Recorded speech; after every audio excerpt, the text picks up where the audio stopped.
Democrats were objecting to an effort by the all-male Senate Republicans to ram through an amendment removing exceptions for women who are victims of rape or incest from the already extreme abortion ban.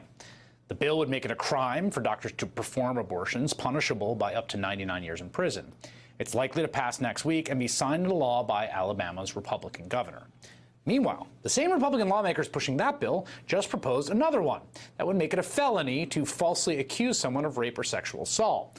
The measure specifically targets false allegations that are knowing and malicious, but it's already a crime to file a false police report. It could be the deciding vote to uphold the constitutionality of bills like this one out of Alabama and to overturn women's right to make their own decisions about what happens to their bodies. What do you think about the laws that govern abortions in this Kenya? country? Yeah. A lot of laws are made by men. Like almost all of them? If not all of them. So Yeah. that's the first problem. Second thing, though, is also because women are the ones who carry the pregnancy. So I feel like women should be the top priority. I think that the biggest problem is the fact that people think can make the choice for you. Because even when they're sitting down coming up with these laws, it's about making the choice. You're already making the choice for someone by taking it away from them in the first place. I feel like I don't think there should even be laws around it. Men should not be a part of the conversation. It's not a part of a man's body. It's not a life that they are personally bringing into the world. And I don't think that they should be the end-all be-all to make that choice. I guess I didn't necessarily want to say that men absolutely shouldn't be a part of the conversation. Where I see it is a lot of the individuals who are trying to make these laws right now are men. While I think that there still needs to be a conversation between a couple, I don't think that it's fair for anybody other than the woman having to go through this to make that final decision on what she wants to do with her body. As a guy, I feel like my statements are more opinions or suggestions, that it doesn't really matter. Thank you for your input, but we really need to make the decision based on what the woman feels.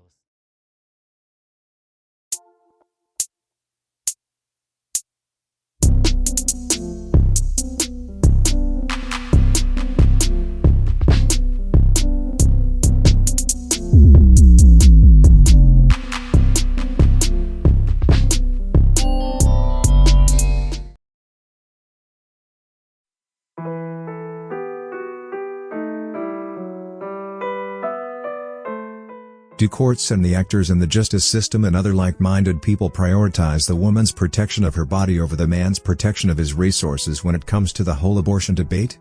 I came across the argument that bodily autonomy is perceived to be more fundamental compared to property in explaining why men's protection of their income and labor is secondary to women's protection of their bodily autonomy.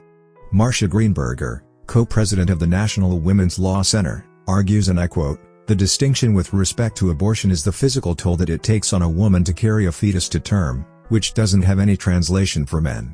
Once the child is born, neither can walk away from the obligations of parenthood. Well, working takes a physical toll on men's body. According to Pew Research, women with children work 3 hours less than those without children, while men with children work 7 hours more than those without children. In combining both paid and unpaid labor, fathers work 2 hours more than mothers. According to the World Health Organization, approximately 2 million people die every year because of work-related causes, with nearly 750,000 people dying because of working long hours. 72%, which translates to approximately 540,000 people, of those who die because of working long hours are men. To put that into context, 295,000 women died during and following pregnancy and childbirth in 2017 according to the World Health Organization. In the U.S., 700 women die annually due to pregnancy and delivery-related complications. An average of 5,000 men die every year because of occupational-related injuries in America. Thus, pregnancy and working takes a toll on both women's and men's bodies. In other words, pregnancy and delivery-related complications physically affect women, while working affects men. The toll that pregnancy takes on a woman's body informs the prioritization of female bodily autonomy over male protection of their labor and resources, clearly showing whose life and wellness is prioritized over the other. Now that we have established that working long hours among men takes a physical toll on their bodies, Should women's bodily autonomy be equated to men's protection of their labor or income? What if the man, in maintaining his bodily autonomy, decides that he will not work, thereby being unable to support the child? Apart from being shamed as a deadbeat, the penalties differ from one jurisdiction to the next. In some jurisdictions, the man could be imprisoned, in others, their licenses, both professional and driving, are revoked. Back to the interests of the child, so protecting the rights and interests of a child solely depends on their location, that is, whether they are born or unborn? When a woman gives birth, the child is fully dependent on the mother for the first few months, especially through breastfeeding. If the mother does not want to breastfeed the child, could the courts compel her to do so because it is in the child's best interests, or does she still maintain her rights to privacy in making decisions related to her body? If the right to privacy is upheld, then the baby has to be fed formula, a scenario similar to where the mother sadly loses her life or is a surrogate or gives the child up for adoption, or just abandons the child. Bearing in mind all these scenarios, should court actors reconsider the perception of mothers as the primary caregivers and make custody shared right from the start? Since an unborn baby at 9 months is as fully dependent on the mother as the one who is 1 month old, should the mother be allowed to terminate the life of a 1-month-old baby because its existence is fully dependent on her? Should the murder of an expectant mother still be convicted as double homicide? Should this determination of double homicide be dependent on the fetus stage of development? It is worth noting that having both parents is not always the best case scenario for all children, especially in instances where one party is unwilling. If the mother is not interested in carrying the child to term, prioritizing the rights of the mother is not exactly in the best interests of the child. There are kids with 2 parents growing up in poverty, others with 1 parent growing up in luxury. Some kids grow up in poverty but in loving homes full of happiness, while other kids are born into wealth and raised neglectfully. Jack Comer, author of the book titled If Men Have All the Power How Come Women Make the Rules, argues that the option of declining fatherhood would minimize the rates of abandonment since fatherhood will become a choice as opposed to an obligation. Private agreements are also common between parties when a pregnancy is involved. Informal out-of-court arrangements exist where, say, a woman requires a sperm donor but does not follow the clinical route because of the related expenses, thus choosing to conceive the biological way. In such cases, the man and the woman have a written agreement excluding the donor from any paternal responsibilities. Also, if a woman is not interested in having a child, she could enter into an arrangement with the prospective father where he agrees to cover all the pregnancy and delivery-related expenses and gets full custody of the child, a situation common in surrogacy. Would the law allow the man to quote-unquote obtain a viable child at say 24 weeks from the mother and incubate it to term? The procedure that would likely be similar to an abortion except the fetus remains alive. Would a woman be allowed to only procure an abortion but limit the quote-unquote safe extraction of the baby for incubation? Could the man sue her later on for child support, or could the woman turn around and claim parental privileges? Let's think.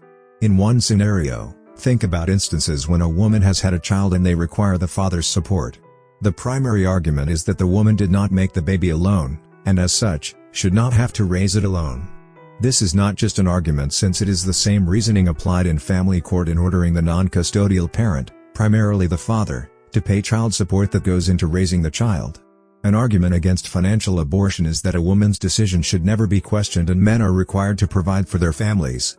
Upon conception, men are required to quote-unquote, do the right thing or step up or be responsible. What if the father of the child feels that keeping the baby instead of terminating its life is the right thing to do? The requirement for a man to provide for his family has stood the test of time, even through a period where heteronormative roles were flagged as oppressive and ancient. Traditionally feminine roles are termed as oppressive, while traditional masculine roles are seemingly cast in stone. A common phrase used in shutting down the probability of men committing financial abortion is that, if men does not want children, then they should keep it in their pants or take precaution. Or when you were getting into bed with her, were you expecting a burger, fried chicken, or French fries? Along the same lines is, if you play, you pay, and it takes 2 to tango. While it takes 2 to make a baby, the decision to either have the baby or not rests with one. So, should consent to engage in pleasurable acts automatically translate to consenting to be a parent for both men and women? Imagine in an active abortion debate, and someone with a pro-life stance provided the exact same argument. If women do not want children, then they should keep it in their pants or take precaution through the wider range of contraception compared to men, instead of procuring abortion services. How would that go? Of course, there is the argument that what if the woman was coerced, say in instances of rape? No situation exempts men from fatherhood, at least the legal responsibilities that come with it. How about if she retrieved the contents of a used condom, indicative of the man's unwillingness to be a parent? Still doesn't make a difference. How about instances of statutory rape? Yeah, still liable. How about instances of rape by intoxication? Well, the courts say bad luck to him. For men, consent to sexual relations, if there is anything like consent for men, equals default consent to parenthood, even if protection was used as declared by a court in Louisiana. In another scenario, say after conception, the woman is not interested in carrying the child to term and having it, so she wants an abortion. Then the man, in seeking to protect the unborn child, poses the same question: when she was getting into bed with him, what was she expecting? In such a case, then the man is asked, are you the one having the baby? Now, in the case where the woman wants the baby and the man does, and the man asks, are you the one raising the baby? The courts have the perfect response to the question. All in all, when it comes to man, it is zero rights after conception. Now, if a mother did not make the child alone, and as such, the father is required to fully support its development, why is the father's choice irrelevant when it comes to abortion? A common answer to this question, as discussed, is that since it's women who carry the pregnancy, then they reserve the right to do as they please with their bodies, and those who try to regulate what women want to do with their bodies are just misogynistic, controlling, and oppressing women. Arguments against pro-life revolve around the assertion that the current anti-abortion laws were made in rooms full of men in charge of policymaking and pharmaceutical companies at a time when women did not have a voice, and today, are being made in rooms without strong female voices. In other words, a group of men sit in a room without any women present and decide to tell women what to do with their bodies in criminalizing abortion without consulting them. Some, therefore, argue that men have always had a say in the abortion debate by seeking to control what women do with their bodies. Now this same group of men sat in that same rooms and decided to tell men what to do with their money in terms of child support, and also decided that mothers have primary custody of children. In other words, the group of men in question banned abortion completely, both physical abortion by the mother and financial abortion by the father. On the one hand, the decision by the group of men to ban financial abortion is not only understood, but it is also widely accepted, and over the recent past, the decision has been weaponized as children have now become sources of income through pawning in the name of child support. On the other hand, the decision to ban or criminalize physical abortion is heavily contested in pro-choice and pro-life debates. Of course, there are exceptions. There are women who abort even in jurisdictions where abortion is criminalized, and there are men who commit financial abortion, which is against the law almost everywhere in the world. Men who commit financial abortion are called very many names, with the most common being deadbeat, while women who procure illegal abortion services do not have a name that I know of. Let us assume we want common ground and consistency in the abortion debate. The whole debate revolves around possible or acceptable choices after conception. In situations where conception has already happened, then there are two choices. First, the law is completely involved, or second, the law is not involved completely. In the first case, where the law is involved fully, the law tells women that they cannot abort the child and men that they cannot undertake financial abortion. The second choice revolves around the law not being involved completely, in the sense that the law does not tell the woman what to do with her body, and neither does it tell the man what to do with his labor and income. Thus, the woman is free to seek abortion services without any restrictions, and the man is free to commit financial abortion without any legal consequences. In essence, then having children fully depends on the woman's goodwill, since the law is not involved, while raising or supporting children, at least financially, depends on the man's or the father's goodwill. What do you think? Share your opinion in the comments section below. Do those who champion for men's reproductive rights have moral foundations to justify them doing so? Are male reproductive right activists envious of women's rights or sympathizers of male dominance? Are they genuinely championing a just cause?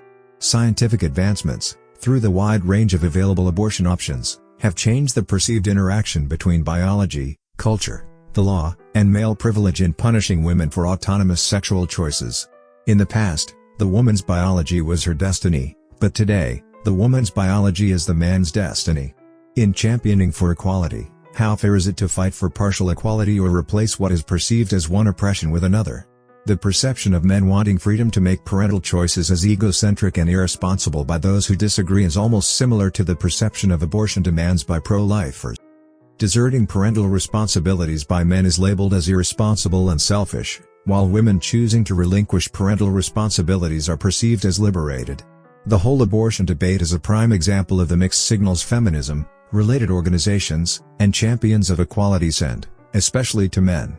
Men are expected to be fully involved in childcare or be cash machines whenever necessary, support a woman's choice to terminate a pregnancy so as not to be called controlling or misogynistic, and be sperm donors whenever they are reduced to that.